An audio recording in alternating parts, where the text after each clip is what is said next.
Hello, everyone, and welcome to Arthritis Talks. I'm Dr. Sean Bevan, Chief Science Officer at the Arthritis Society. Thank you for joining us tonight.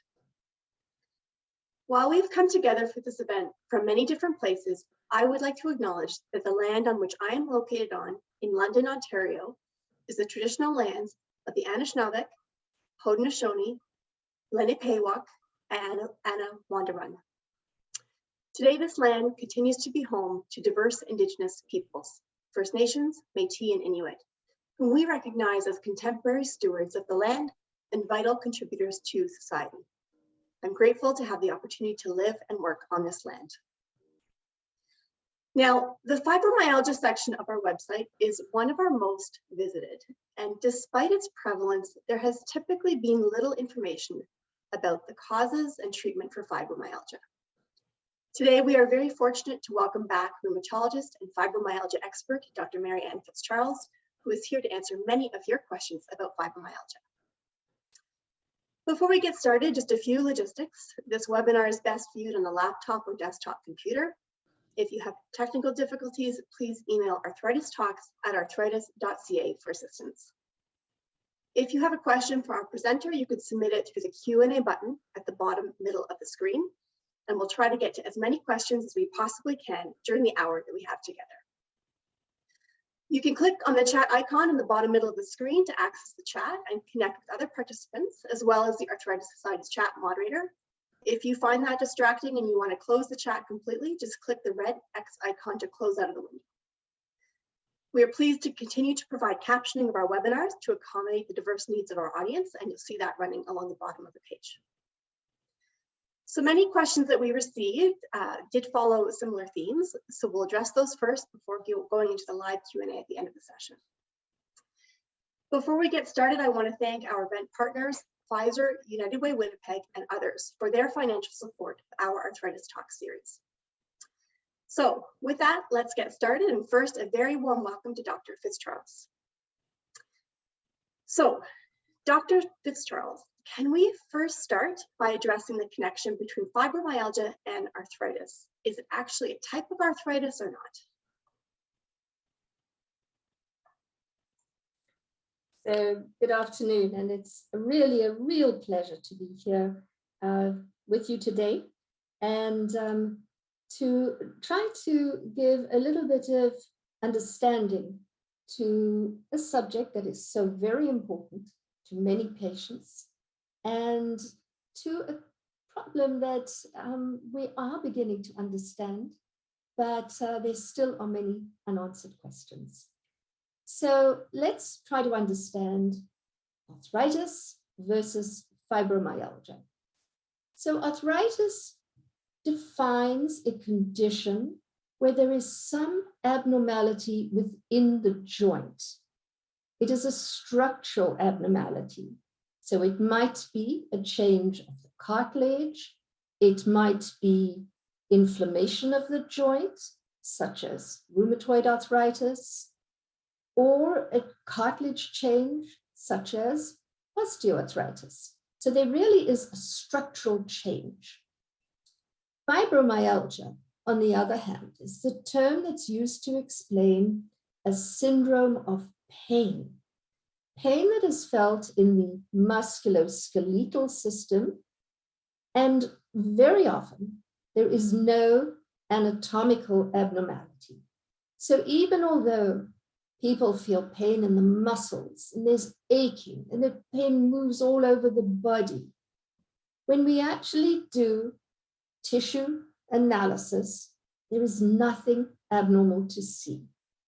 But it's very important because fibromyalgia can coexist with patients with inflammatory arthritis. Okay, so thank you for that, Dr. Fitzcharles. So let's talk now a little bit about chronic pain. Are there different types of pain that you know about? So pain is good and pain is bad. So we do need acute pain. That is good pain. So if you're working in the kitchen and you touch the hot range, you immediately feel acute pain. and that is really important to protect us from danger. But chronic pain is miserable. It's an unpleasant physical experience, but very importantly, there is an emotional component to chronic pain. So when you have chronic pain, you feel miserable, you feel tired, you don't want to do the usual things, you don't want to participate socially. So there is a very important emotional component of chronic pain. And pain doesn't occur on its own. It is associated with other symptoms, such as fatigue, sleep disturbance, mood disturbance, and also cognitive changes. People with continuous pain often say, I just don't think clearly. I have difficulty concentrating when I want to read a book. And chronic pain impacts the quality of life. Now, pain is really very, very complex. And it's not just like a single electrical wire from the tip of your finger or from your joint up to the brain. There are a number of wires or nerves that interconnect, and there are volume controls at various areas. So if we think of a painful stimulus, perhaps beginning in a joint, the little nerve message moves along up the nerve to the spinal cord. And at the spinal cord, there is a control button. It's like a dimmer switch that can be dimmed down or dimmed up. And thereafter, the message then is transmitted to another nerve that moves all the way up the spinal cord to the brain. And it goes to different areas in the brain. There's one area of the brain, which we call the somatosensory cortex, that gives us the location of the pain. So this is the area that says, oh, there's pain in my hand or pain in my knee. But there is another area of the brain, which is deep inside the middle of the brain, that gives us the emotional experience of pain. And this is very, very critical. And we've begun to realize that this is a very, very important component of the suffering of pain. Now, nerves talk to each other, and they talk to each other via molecules. There are molecules that are spewed out by the connecting nerve and click onto the following up nerve, and these molecules can either augment the pain or they can dampen it down. And it's not only molecules that are spewed out by the nerve, but there are all other cells that are around the nerve connections that influence how this volume control is turned up or turned down. Now, we do know that we have three mechanisms of pain. We have nociceptive pain, which is pain where there's a structural change. So if you have osteoarthritis of the knee or rheumatoid arthritis of the hand or ankylosing spondylitis, there is a change in the joints, and this is what we call nociceptive pain. A second type of pain is neuropathic pain, when there is some abnormality of the nerve that we can actually look at the nerve and say there's something wrong, such as people that might have peripheral neuropathy. And now we come to the third new mechanism of pain, which is being termed nociplastic pain. Now, fibromyalgia is really the prototype. It's the flagship of nociplastic pain. And nociplastic pain essentially is a fired up nervous system. So there might not be any abnormality in the nerve. There might not be any abnormality in other tissues, but the nervous system, those nerve messages just go into overdrive. Now, I did say that fibromyalgia is the flagship of nociplastic pain, but there are also other types of pain that are nociplastic, or there are other locations of pain that are nociplastic. So fibromyalgia essentially is pain that is felt within the body. We have chronic musculoskeletal pain, which is almost like localized fibromyalgia. So people might have severe neck pain with radiation down the arm, which is much more than we usually expect for usual osteoarthritis of the neck.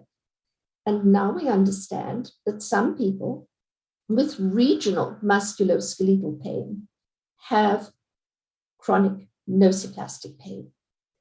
Chronic headaches and facial pain also falls into this category, as does chronic visceral pain. And chronic visceral pain includes those people that might have irritable bowel syndrome, or chronic bladder pain, or chronic pelvic pain. And we often see tremendous overlap between these chronic pain conditions. So people with fibromyalgia are much more likely to have chronic headaches or chronic visceral pain, and vice versa. So what are the clinical criteria for fibromyalgia, and how to diagnose fibromyalgia? And at this point, I'd like to thank the participants who sent in questions, and that really has helped me to try and refine this presentation to help you understand. Now, how do we diagnose fibromyalgia? Well, it is the condition of diffuse pain in the body, and we identify it as involving at least 6 out of 9 sites of the body, but there is associated moderate to severe fatigue and unrefreshed sleep. And you're going to say, well, 6 out of 9 sites, what's that? Well, it's quite easy. We count 2 arms and 2 legs, the head, the chest and abdomen, the upper and the lower back. And fibromyalgia generally involves many segments of the body. Okay, so Dr. Fitzcharles, this concept of nociplastic pain is really quite interesting. So why do some people experience it and some people don't? So how does it begin? And there are a number of theories, proposals. There still is a lot to be unraveled. But we know that about 1/3 of persons with particular fibromyalgia, and I will focus on fibromyalgia, even although we did allude to chronic visceral pain and headaches, but about 1/3 of persons with fibromyalgia have got some family person also with the condition. So we know that there is a genetic predisposition, which comes from familial studies, but there is no single gene that we can put a finger on and say, this is the gene that triggers fibromyalgia. Talking about trigger, we know that about 30% of people who have chronic widespread pain or the nociplastic pain of fibromyalgia report that there was something that seemed to spark it off. And it might just be a very, very severe viral infection from which a patient didn't recover completely. It might have been a severe traumatic incident or even a psychologically traumatic incident. So 1/3 of people have a trigger, but 2/3 of people, it just seems to come out of the blue. There are nervous system changes, and we understand these nervous system changes from research that has been done in the laboratory. And you'll remember the little diagram I showed you of the nerve message moving from the periphery up to the brain. We have identified changes at multiple levels. So there have been changes identified in the periphery, in the spinal cord region, as well as the brain. And there are also psychosocial factors or contextual factors that really influence how pain is expressed. So if you come from a very challenging, adverse environment, if you've been someone who's been exposed to many other pain conditions, if there have been long-term physical or psychological adverse events, these certainly will impact on how a person feels pain. So this brings us to the concept of top-down or bottom-up mechanism of nociplastic pain. So what does this mean? Top-down refers to nociplastic pain that just comes out of the blue. It is not triggered by anything. There's nothing peripheral that seems to spark it off. And bottom-up nociplastic pain refers to some peripheral trigger. And this is where there is this overlap and interaction between persons with arthritis and associated fibromyalgia. So we know that about 20 to 50% of persons who suffer from some form of arthritis, which will be beautifully controlled, can have ongoing pain. And we call this remaining pain or secondary fibromyalgia. So I'm sure there must be many people listening to this talk who have gone to see their physician, and the physician says that your arthritis is beautifully controlled. You shouldn't have pain. But we now understand that a considerable portion of people have the arthritis well controlled, but that nervous system is fired up. And this doesn't only apply to patients with inflammatory arthritis. We see this in patients or in persons with osteoarthritis. And this becomes very important because as soon as there is a component of nociplastic pain on top of an arthritis, we know that the suffering is much, much greater. So there is a vicious cycle of pain. And as I said at the beginning, pain does not occur alone. Essentially, we have nervous system-derived symptoms, which include fatigue, sleep disturbance, cognitive changes, and mood effects. Okay, so Dr. Fitzcharles, I think you talked about this a little bit a few minutes ago, but could you elaborate a little bit about how is nociplastic pain diagnosed? So, the most important aspect of achieving a diagnosis of fibromyalgia or nociplastic pain is the story of the pain experience. We need to understand, what does the pain feel like? And patients with fibromyalgia, either top down, which is primary, or associated with chronic arthritis, will often say, pain is difficult to describe. It's a deep pain. At times it's a burning pain. There might be shooting pains. It tends to move around. The pain can be affected by many different things. It can be affected by stress, by weather. And this was a question that came up by many participants who said, no, weather seems to change my pain. It's absolutely real, but we don't understand how barometric pressure changes or temperature changes impact how we feel pain, but it is a real phenomenon. So the story of the pain is so critical. If we are to examine a person who has top-down fibromyalgia without any peripheral abnormality, we really expect the physical examination to be normal. The joints move, everything moves beautifully, there's no swelling.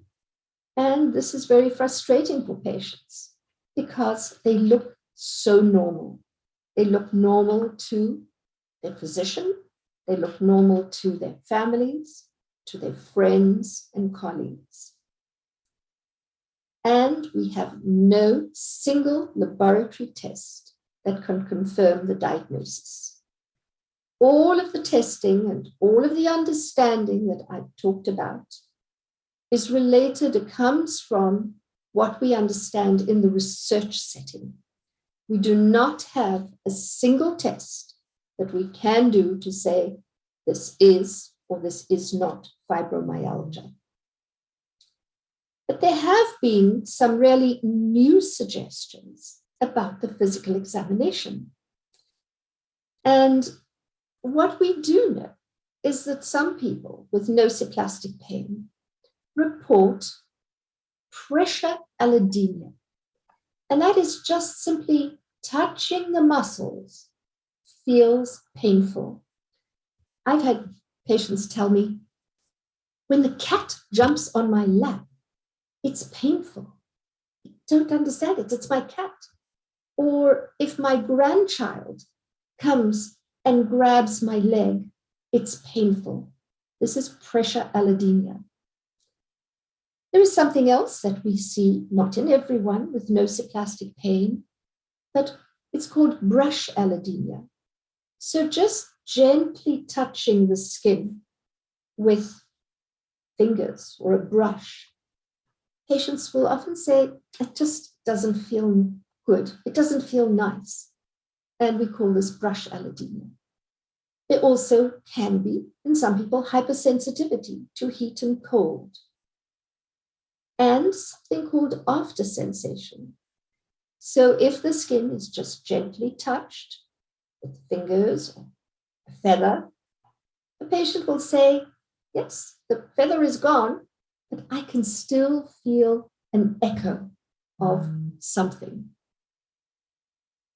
This is also interesting, Dr. Fitzcharles. So how do you treat fibromyalgia or nociplastic pain? I'm sure this is the $1,000,000 question. And I wished we had a magic treatment, but we do not have a magic treatment. And we must acknowledge that every single person is an individual.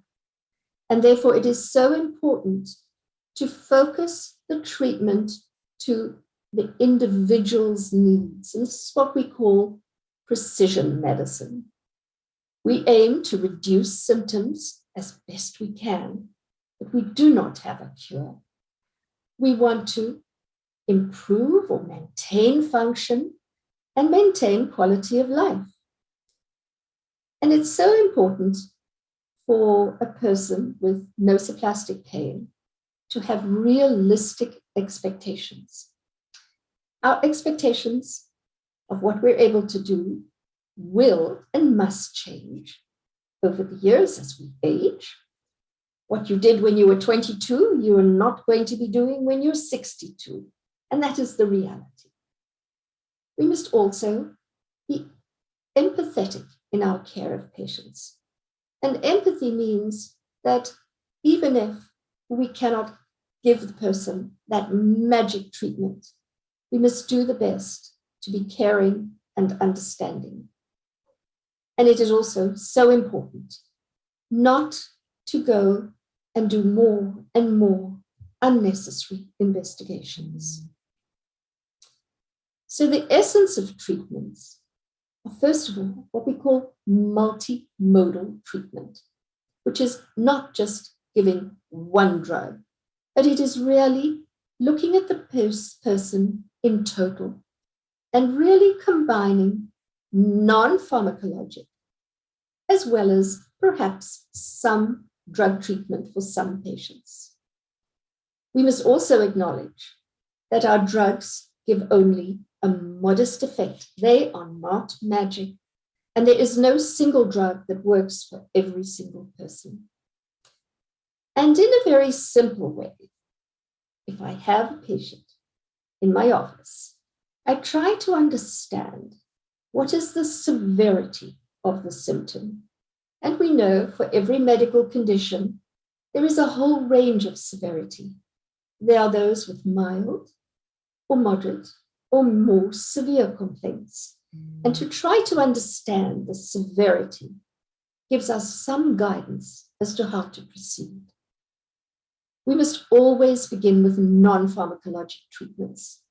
And very often, just acknowledging to a person that their symptoms are real, that they are not crazy, that even although they have nothing to see abnormal on examination, we understand that they are still suffering.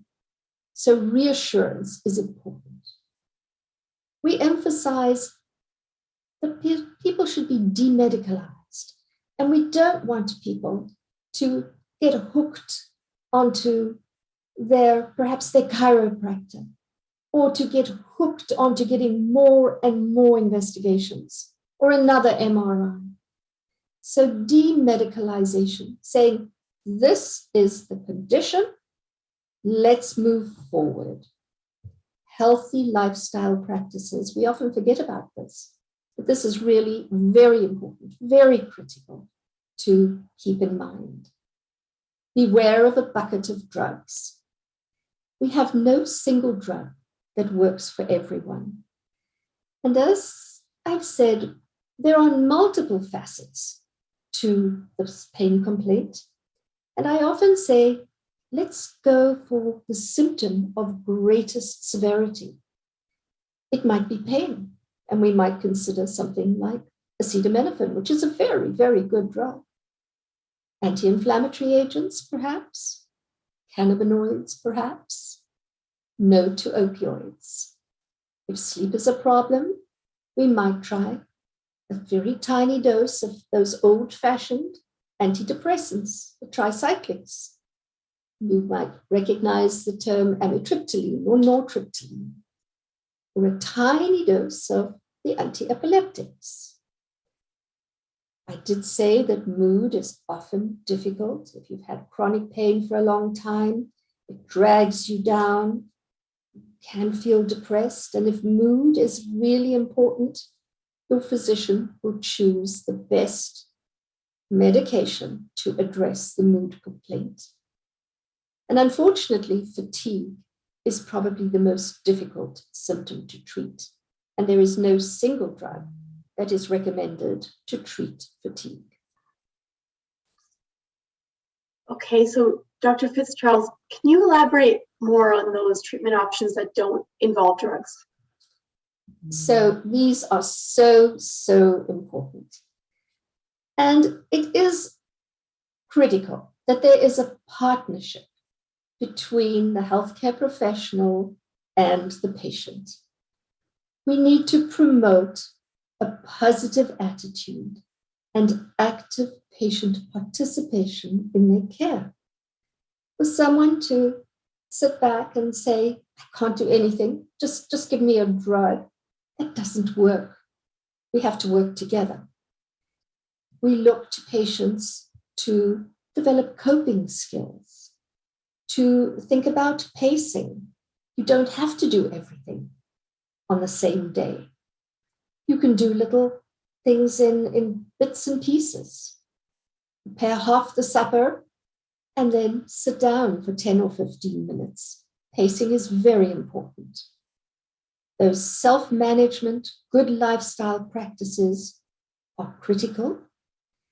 And we are now understanding that acceptance and commitment is so important to allow patients to carry on with as normal a life as possible. Those good lifestyle practices are intuitive, but they are often forgotten. Healthy diet, attention to weight, adequate exercise. So even if you have a lot of pain, we still need to keep the muscles working. But you might reduce or downgrade your exercise activity.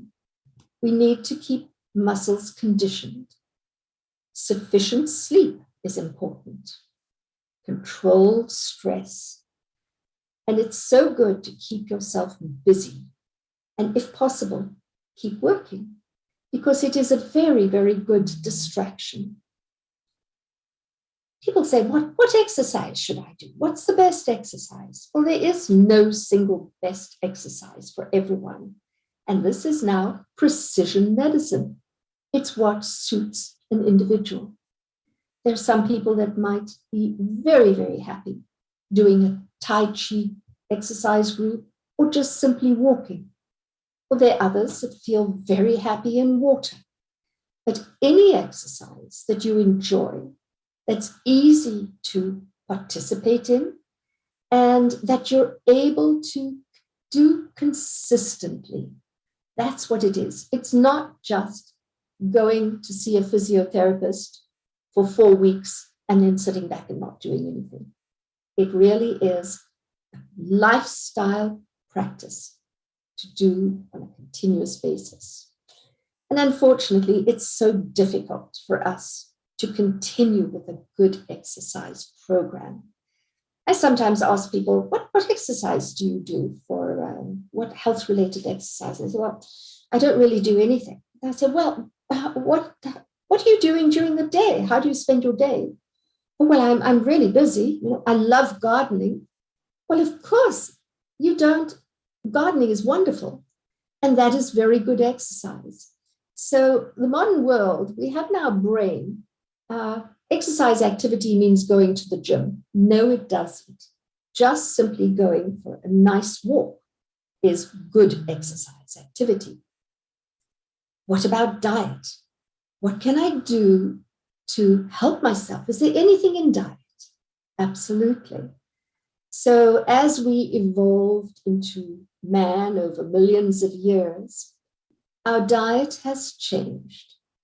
Initially, it was purely vegetarian, then a mixture of vegetarian and meat. And then we come to our modern Western diet that is generally very unhealthy, with a lot of high fat, high sugar, low fiber. And I think we can all rethink our diets a little bit. And how does diet perhaps impact our arthritis? Now, this allows me to talk about the microbiome and the gut-brain axis. Now, this little diagram is a diagram over here where my pointer is the inside of the bowel. And the inside of the bowel is filled with millions and millions of various bugs, bacteria, funguses, viruses. And these microbiome are very critical to our well-being. There are good ones and bad ones. And what we need to do is keep that balance of the good bugs by a healthy diet. Psychological therapies, cognitive behavioral therapy is wonderful. I understand it is not accessible to everyone, but we know that for patients with pain, there is very good evidence that CBD will help with pain relief, help with mood, and even help with fatigue. And CBT can be accessed now on the internet and works just as well as in person. And I also mentioned mindfulness and acceptance therapy, which is something that we're beginning to understand is valuable for our patients to allow people to carry on with as normal a life as possible. So when thinking of a drug, we have to think of the symptom of greatest importance: sleep disturbance, the pain, mood, or fatigue. And when we think of drugs, we can really go back to that little diagram of the nerve message. And we have drugs that impact the peripheral mechanism, that cool down those fired up peripheral nerves.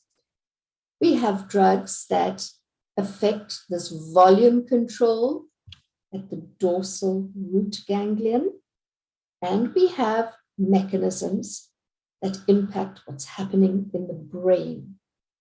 And finally, we've got a control mechanism, which we call the descending inhibitory mechanism. And we can activate that by various mechanisms, including drugs and others. So let's look at each of these areas. What can we do to dampen down that peripheral pain?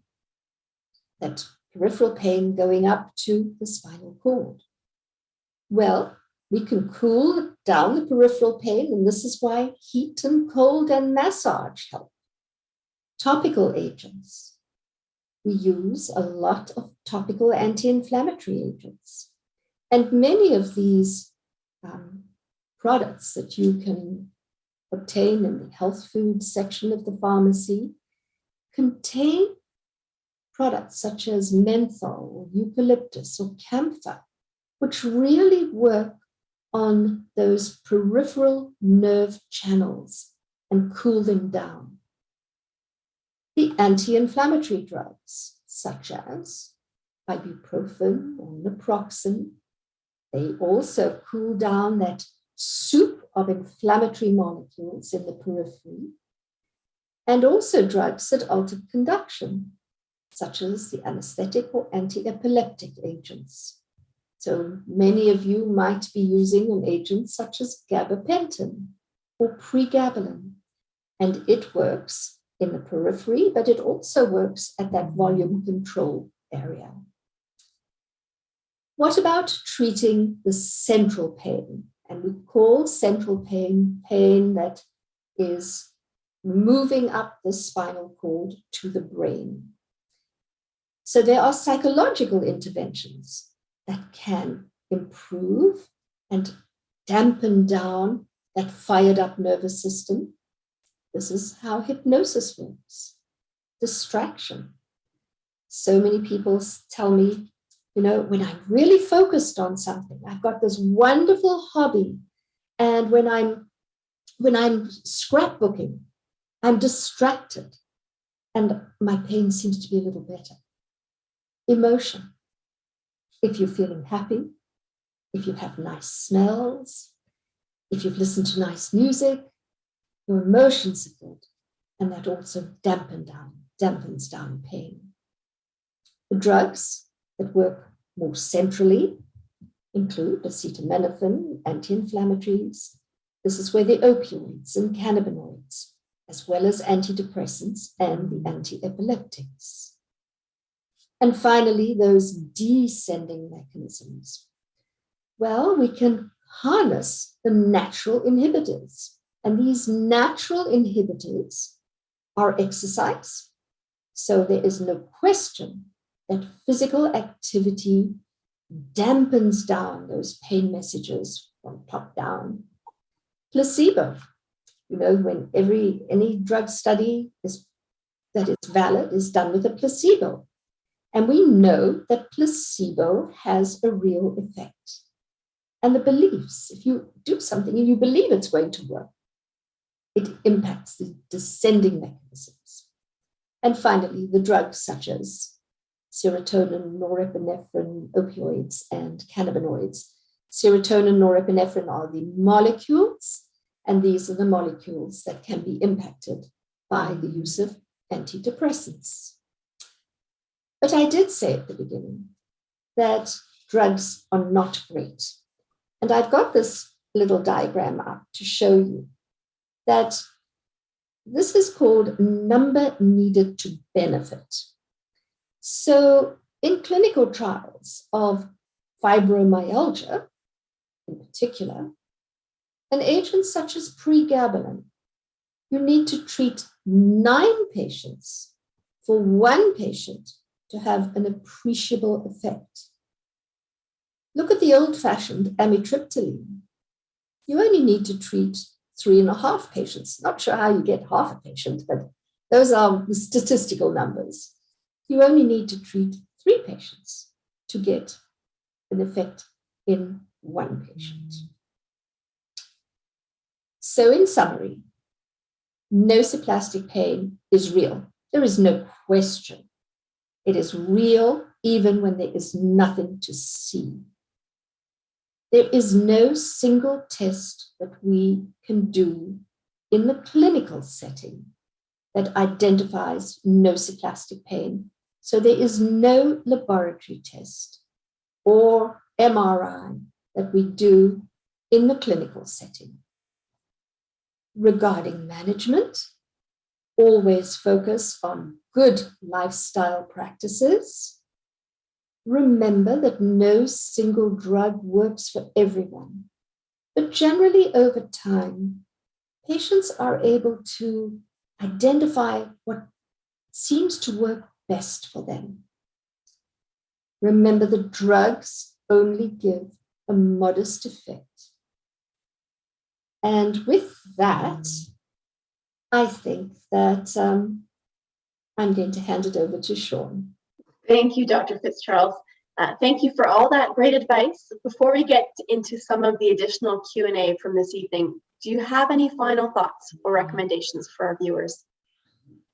Well, perhaps I would say that as medical science slowly moves to understand and unravel the many, many secrets of nociplastic pain, I think that we must remain optimistic, patients and healthcare professionals, and we must continue collaborative care. And I think as a physician, we must understand that our patients are going to be patients for life. Thank you so much for that. So with that, not surprisingly, we have received a number of questions. I'm just going to fire away if that's okay with you. This first question here is sort of a fundamental question because people seem to be getting some different perspectives from their physicians. And the question is fibromyalgia an autoimmune disease or an inflammatory disease or not? So that is a wonderful question. It's a multi-million-dollar question. And I think it probably is a combination of both. So we do have evidence in the research setting that there are a lot of inflammatory molecules active, particularly at that area of the dorsal horn where we have that volume control. And so there is certainly an inflammatory component. And when we talk about an inflammatory component, there really is an overlap with an immunological process because the cells that are active in inflammatory disease are also immunological cells, such as T cells, macrophages. But we do not yet have that exact answer. But with that idea, you're going to say, well, if you tell us that it's an inflammatory, possibly is an inflammatory condition, perhaps anti-inflammatories should work very well. And in fact, they do not work very well. What about saying, well, if it's an immunological condition, such as the immunological changes that we see in rheumatoid arthritis, what about using some of the disease-modifying agents? Will they work for nociplastic pain? And the answer is no, because as I've told you, many patients with an inflammatory arthritis that is well controlled will still have ongoing nociplastic pain. tricky. Very. So this is another good question, I think, which is, you mentioned that there really is no single lab test that will definitively diagnose fibromyalgia. So how do you know, or how does your doctor know that it is fibromyalgia or not? So once again, to emphasize, the clinical history is critical. So understanding what the pain experience is. And when someone says to me, there's nothing to see in my body, but there's a burning feeling. Just clothing touching my skin feels painful. Well, I need to be very careful when I buy clothes that they're soft and silky, because if they're rough, it feels uncomfortable. So listening to the patient's history is critical, number one. Number two, the changes related to weather and stress are very characteristic for patients with nociplastic pain. And finally, the examination findings. If I find a person with touch allodynia, such as just touching the skin, or brush allodynia, and they say, no, it just doesn't feel good, it feels uncomfortable, that certainly is a little indicator for an underlying nociplastic pain. Okay. Do you have any advice for people who are having a hard time, or they feel they're having a hard time getting their healthcare practitioner to take their symptoms seriously, their fibromyalgia seriously? Any advice about how to talk to physicians about pain? Right. So we really, pain is a really foundation symptom for almost every rheumatic condition. And over the years, in the last probably 20 years ago, we didn't pay much attention to the symptom of pain. We were very focused on making the diagnosis. Is this osteoarthritis? Is this rheumatoid arthritis? And we accepted, pain is part of it.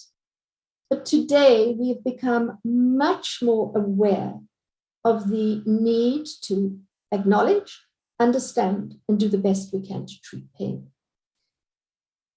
We do a lot of education for healthcare professionals. And in the rheumatic diseases, healthcare professionals are now beginning to recognize and to understand that pain is an important symptom. And I think the more we teach, and we're teaching much more to our medical students, to our residents, I think that the message is slowly filtering down. And I'm delighted to sometimes read a referral from a family physician that says, well, this patient has osteoarthritis or rheumatoid arthritis, but I think there is central pain sensitization. And when I see that, I'm so happy, because it tells me that our education for healthcare professionals is improving. Now, how can you really convince your physician that pain is real? I think there are certainly probably some older physicians that just never understood this concept, and they might never understand it.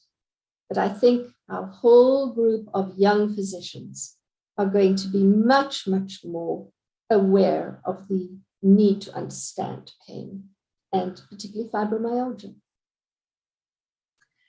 So you just mentioned a good segue into what is my next question, which is, you touched on the relationship a little bit between fibromyalgia and rheumatoid arthritis. Could you speak a little bit to if there is a relationship between osteoarthritis and fibromyalgia, lupus and fibromyalgia? What do patients can they experience multiple of these, and what does that look like for people?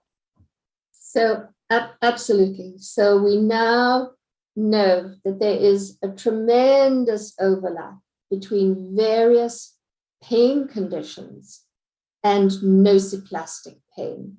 And why is it important to try to recognize a fibromyalgia that is associated with an underlying pain condition? The reason is because our treatments and our management will be different. So someone who has beautifully controlled rheumatoid arthritis, maybe 10 years ago, we'd say, well, if there's still pain, maybe our treatment is not working, and let's change the treatment for the rheumatoid arthritis. Whereas today, we'll say, the rheumatoid is well enough controlled, but let us see how we can address the nociplastic component or the fired up nervous system. And this might be a time where a physician might consider to introduce a very small dose of something like gabapentin, or perhaps a tiny dose of amitriptyline. It also is important to recognize the concomitant fibromyalgia with underlying osteoarthritis or even inflammatory arthritis, because we know that the suffering is much, much greater if the two coexist. And we also know that the outcome to even surgery is less favorable if there is associated fibromyalgia. We've seen studies even of little children that have had surgery for scoliosis.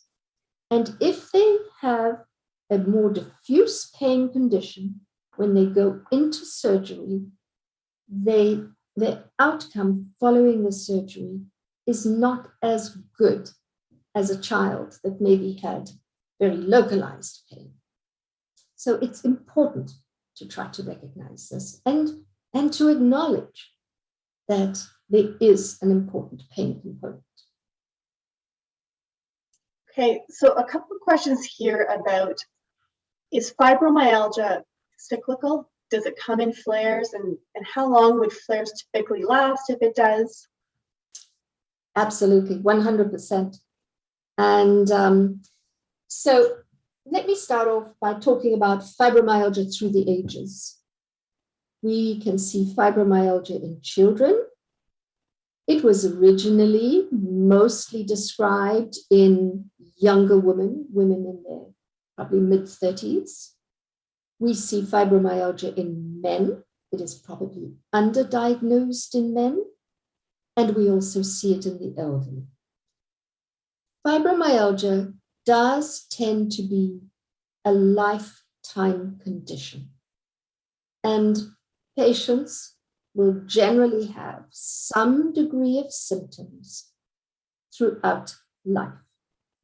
Yes, it can be cyclical. There is no question. And episodes can be, or flares can be precipitated by stressful events, by changes in the weather, and sometimes for no rhyme or reason. And everyone is an individual. So some people will say, you know, my fibromyalgia has been very well stable for the last few months, and then suddenly it's flared. And sometimes people can identify the reason, sometimes they can't. Again, everyone is an individual. So there's no one size fits all that, you know, every 3 weeks there might be a flare or not. How long does the flare last? And what we really encourage patients to do is to have identified the strategy that they can use when they get the sense that they are beginning to have a flare. So at the beginning, you don't want things to go to extreme to then try to manage it. So most people are able with time to say, you know what, when I know things are getting a bit out of control, I know to slow down. Or there is an agent that I use that tends to work for me.